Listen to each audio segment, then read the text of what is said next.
तो प्यारे बच्चों, आज हम काइंड्स ऑफ क्लॉथ्स के बारे में पढ़ेंगे। ये है क्लास सेकंड।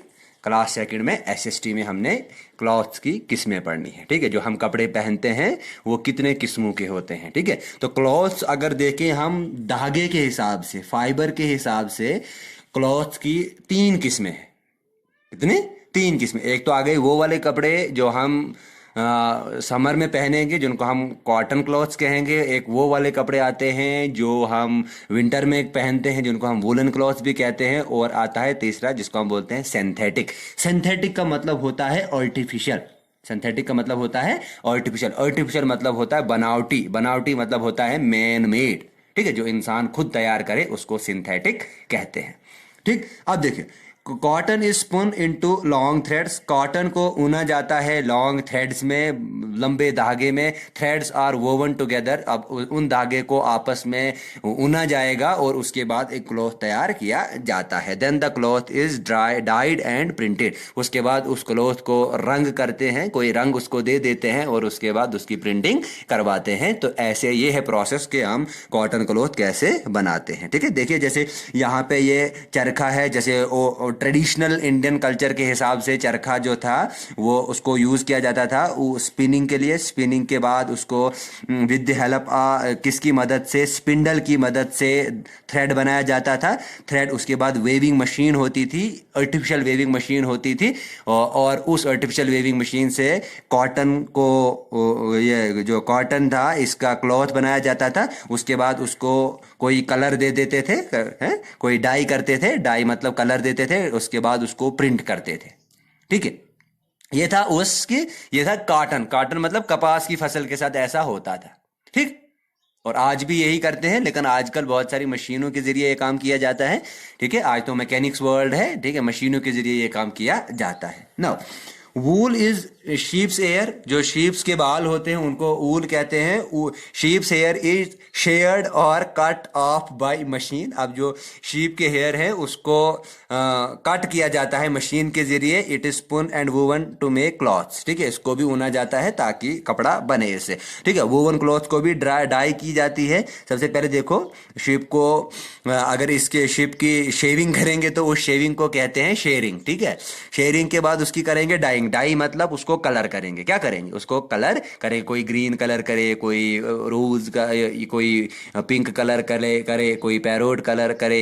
ठीक है, उसके बाद इसकी की जाएगी वेविंग। वेविंग के बाद इसकी की जाती है नेटिंग। ठीक है, नेटिंग मतलब आपकी किसी ने स्वेटर बनानी होगी तो वो भी वूल की बनती है। ठीक, आप देखिए, कुछ वूल जो है उसको निट किया जाता है इनटू स्वेटर्स एंड जर्सीज में। Cotton and wool are natural fibres. ये दोनों जो थे ये कैसे फाइबर है? नेचुरल फाइबर है। एक हमने साइंस में भी एक फाइबर का जिक्र किया था जिसका नाम था जूट। तो JUTE, जूट। जूट को भी, जिसको बोरियां वगैरह बनाने में हम इस्तेमाल करते हैं, तो जूट भी एक नेचुरल फाइबर है। ठीक, अब देखिए, अब समझिए बात को, आराम से सुनते जाइए। सिंथेटिक फाइबर जो है ना, सिंथेटिक फाइबर को मैंने कहा था आपसे कि ये आर्टिफिशियल फाइबर भी है, या इनको हम मैन मेड फाइबर भी कहते हैं। जो इंसान, जैसे नायलॉन इंसान बनाता है, टायरिलीन बनाता है, पॉलीएस्टर्स बनाता है, ये सारे के सारे जो हैं सिंथेटिक फाइबर्स हैं। क्या करते हैं? सिंथेटिक फाइबर कैसे बनाते हैं? जो नेचुरल फाइबर है ना उसकी फिर से मॉडिफिकेशन करते हैं। उसकी मॉडिफिकेशन को फिर एक केमिकल कंपाउंड से ट्रीट करेंगे और उसके बाद कोई सिंथेटिक फाइबर बनता है। ठीक है, देखिए जैसे terylene and cotton are woven together. Terylene और कॉटन को आपस में अगर बुना जाएगा तो वो बनाता है टेरिकॉट। आप लोग लगाते होंगे टेरिकॉट। ठीक है, यहाँ Cashmilon is synthetic wool. Cashmilon एक सिंथेटिक वूल है। इसको China silk is synthetic silk. China silk एक सिंथेटिक सिल्क है। चाइना सिल्क एक मैन मेड सिल्क है। ठीक है, आप देखिए, क्लॉथ जो है वो तीन प्रकार के होते हैं। क्लॉथ जो है वो तीन प्रकार के होते हैं, उनके इस्तेमाल के बेसिस पे है। उनके इस्तेमाल के बेसिस पे कैसे कैसे, एक वो जो हमारी बॉडी को प्रोटेक्ट करेंगे जिसको हम बोलते हैं प्रोटेक्टिव, दूसरे होते हैं यूनिफॉर्म और तीसरे होते हैं डेकोरेटिव। अब प्रोटेक्टिव क्या होता है, यूनिफॉर्म क्या होता है, डेकोरेटिव क्या होता है? ठीक, प्रोटेक्टिव होता है जब देखिए एक्सट्रीम कोल्ड कंडीशन होगी, जैसे विंटर सीजन आ गया, तो विंटर में अगर हम वूलन क्लॉथ पहनेंगे तभी हम प्रोटेक्ट हो जाएंगे, है ना, तभी हम अपने आप को बचा पाएंगे, नहीं तो हम सर्दी से मर जाएंगे। तो ये हो गया प्रोटेक्टिव। यूनिफॉर्म मतलब एक यूनिक शेप देंगे आपको। जैसे हम जब जब स्टूडेंट स्कूल आते हैं तो वो एक पर्टिकुलर यूनिफॉर्म में आते हैं, एक पर्टिकुलर ड्रेस में आते हैं। ठीक है। एक खास ड्रेस होती है उसमें आते हैं, ठीक है। यहाँ जैसे सोल्जर है या पुलिसमैन है या डॉक्टर है या नर्स है वगैरह, ये यूनिफॉर्म्स पहनते हैं, ठीक। उसके बाद डेकोरेटिव है, किसी वेडिंग पर्पस के लिए या शादी वगैरह जो होती है तो उसमें हम डेकोरेटिव क्लॉथ्स पहनते हैं, ठीक। Clothes protect us against extremes of वेदर्स, चाहे हॉट कंडीशन हो या कोल्ड कंडीशन हो, तो वहां पे भी हमें प्रोटेक्ट कौन करता है, क्लॉथ्स प्रोटेक्ट करते हैं। अगर हम समर सीजन की बात करेंगे तो हम लाइट कॉटन क्लॉथ पहनते हैं, हल्के कॉटन के कपड़े पहनते हैं। समर में अगर हम देखेंगे तो हम समर अगर हाँ वाइट या लाइट कलर्ड क्लॉथ जो होते हैं वो क्या करते हैं, वो हीट को रिफ्लेक्ट करते हैं, मतलब हीट को एब्जॉर्ब नहीं करेंगे, हीट को एक रिफ्लेक्शन का फिनोमिनन ये परफॉर्म करते हैं। रिफ्लेक्शन के मतलब हीट जो है कपड़ों के अंदर नहीं घुसती है, ठीक है। दस they keep the body cool, ठीक है, जिसकी वजह से हमारी बॉडी जो है वो कूल रहती है। कॉटन एब्जॉर्ब स्वेट आल्सो, जो हमें पसीना आता है तो वो पसीने को भी एब्जॉर्ब कॉटन अच्छे से कर सकता है, ठीक है।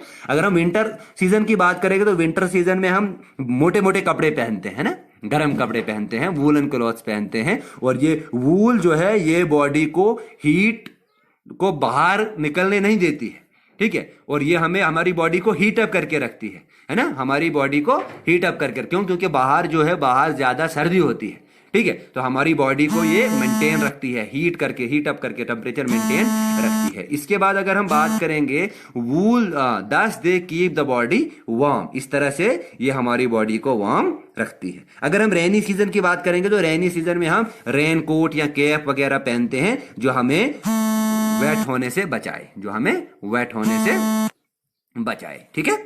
अब देखिए, अब हम यूनिफॉर्म की बात करेंगे। यूनिफॉर्म्स वो क्लोथ्स होते हैं जो किसी स्पेशल जॉब के लिए सूटेबल होते हैं, जो किसी स्पेशल जॉब के लिए सूटेबल होते हैं। जैसे प्लेयर जो है, जो प्लेयर होते हैं वो रन या जंप या किक करते हैं तो उनको भी एक यूनिफॉर्म दी जाती है। So they wear half pants and half sleeve vests, ठीक है, वो हाफ पैंट और हाफ स्लीव वेस्ट पहनते हैं, ठीक। अच्छा, उसके बाद अगर हम देखेंगे सोल्जर है या पुलिसमैन है, सोल्जर है, पुलिसमैन है, डॉक्टर है, नर्स है या स्कूल चिल्ड्रन है, वो उनके पास भी यूनिफॉर्म होती है, ठीक है। पीपल जो है knew them by there uniform and help them, वो मतलब उन लोगों को उनकी यूनिफॉर्म से पहचाना जाता है कि वो हमें किस किस्म की मदद कर सकते। जैसे सोल्जर है वो हमें एनिमी से बचाता है, पुलिसमैन वो हमें चोरी डकैती से बचाता है, हमें मर्डर होने से बचाता है, डॉक्टर है हमें सर्व करता है, हमारी जिंदगी को बचाता है, नर्स जो है हमारी डेली एक्टिविटीज में नर्स जो है, नर्स भी हमें